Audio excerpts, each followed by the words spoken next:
तो सुबह 7 बजे से लेकर रात 10 बजे तक किसी कपड़े की फैक्ट्री में काम किया करता था या फिर ढाबे पर जाकर 10-10 लोगों का खाना बनाया करता था। लेकिन इसके बावजूद भी मैं पढ़ता रहा, मैं लगातार मेहनत करता रहा।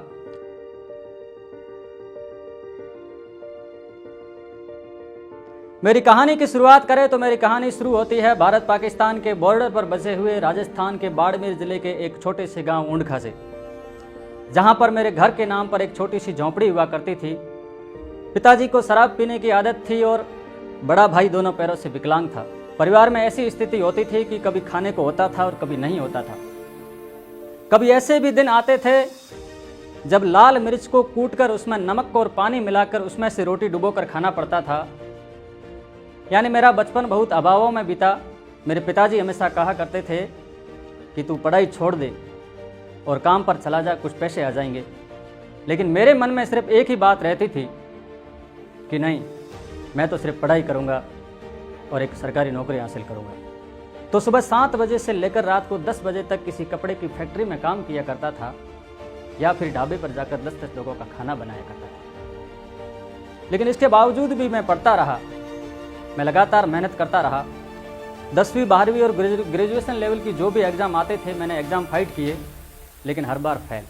तो मैं लगातार मेहनत करता रहा, फिर भी फेल पर फेल। मुझे फेल होने की इतनी आदत हो गई थी कि एकदम निराश रहने लगा। मुझे लगने लगा था कि मेरी ज़िंदगी कपड़े की फैक्ट्री में या फिर दूसरे लोगों का खाना बनाने में गुजर जाएगी और मैं ज़िंदगी भर यही करता रहूँगा। लेकिन कभी मन में ख्याल आता था कि नहीं, तो कुछ करके दिखा। आप यकीन नहीं मानेंगे, मैंने बैंक पीओ से लेकर एसएससी तक कुल 21 एग्ज़ाम दिए, 21 यानी 21, और सभी एग्ज़ाम में लगातार है। हिम्मत हारने लगी, हौसला हारने लगा। किसी में 1-2 नंबर से पीछे रह जाता था, किसी में फिजिकल में पीछे रह जाता था, तो किसी में कंप्यूटर टेस्ट वगैरह में पीछे रह जाता था। आस पड़ोस के रिश्तेदार, दोस्त वगैरह, परिवार वाले सब कहने लगे कि तेरी किस्मत नहीं है, तू पढ़ाई छोड़ दे और काम पर चला जा। लेकिन मेरे मन में हमेशा एक ही भावना आती थी, एक ख्याल आता था कि जब रेलवे स्टेशन पर चाय बेचने वाले नरेंद्र मोदी देश के प्रधानमंत्री बन सकते हैं, एक छप्पर वाले घर में रहने वाले रामनाथ कोविंद जब देश के राष्ट्रपति बन सकते हैं, अखबार के बंडल उठाने वाले अब्दुल कलाम जब देश के राष्ट्रपति बन सकते हैं, जिनके माँ बाप का बचपन में कत्ल हो गया ऐसे मिल्खा सिंह जब देश के लिए कॉमनवेल्थ गेम्स में गोल्ड मेडल जीत सकते हैं, तो मैं क्यों नहीं कर सकता। मैं भी मेहनत करूंगा और मैं भी पढ़ूंगा और मैं भी हासिल करूंगा। मन में ये ख्याल आता था, रख हौसला वो मंजर भी आएगा, प्यासे के पास चलकर स्वयं समंदर भी आएगा, थक कर ना बैठे मंजिल के मुसाफिर, तुझे मंजिल भी मिलेगी और मिलने का मजा भी आएगा। इस बार अधीनस्थ सेवा चयन बोर्ड ने ग्राम विकास अधिकारी पद की भर्ती निकाली। मैंने फॉर्म भरा। पिछले एग्ज़ाम में जो भी कमियां रही थी उसको दूर करके इस बार कठोर ज़बरदस्त मेहनत करके एग्ज़ाम दिया।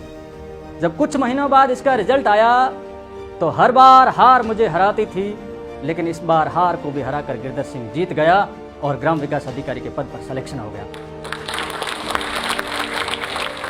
ये उस लड़के के लिए बहुत बड़ी बात थी जिसने अपने परिवार में 4 सुसाइड देखे थे। ये उस लड़के के लिए बहुत बड़ी बात थी जो गर्मियों में नंगे पैर स्कूल जाया करता था। ये उस लड़के के लिए बड़ी बात थी जिसने अपनी ज़िंदगी को किताबों और कपड़े की फैक्ट्री के बीच में काटा था। ये बस हुआ तो सिर्फ इस वजह से कि मैंने अपनी हिम्मत को कभी टूटने नहीं दिया, मैंने अपना हौसला बनाए रखा। तो जोश रखिए, जज्बा रखिए, जुनून रखिए, हिम्मत रखिए और हौसला रखिए। लगातार मेहनत करते रहिए। आपके बाहर की परिस्थितियां चाहे कैसी भी हो, कोई मायना नहीं रखता, लेकिन जब तक आपके अंदर की आग जिंदा है तब तक दुनिया की कोई ताकत आपको आगे बढ़ने से नहीं रोक सकती। और अंत में मैं इन 4 पंक्तियों के साथ अपनी बात समाप्त करूंगा कि सोच को बदलो तो सितारे बदल जाते हैं, सोच को बदलो तो सितारे बदल जाते हैं, नज़र को बदलो तो नज़ारे बदल जाते हैं। कश्तियों को बदलने की ज़रूरत नहीं मित्रों, दिशाओं को बदलो तो किनारे अपने आप बदल जाते हैं, किनारे अपने आप बदल जाते हैं।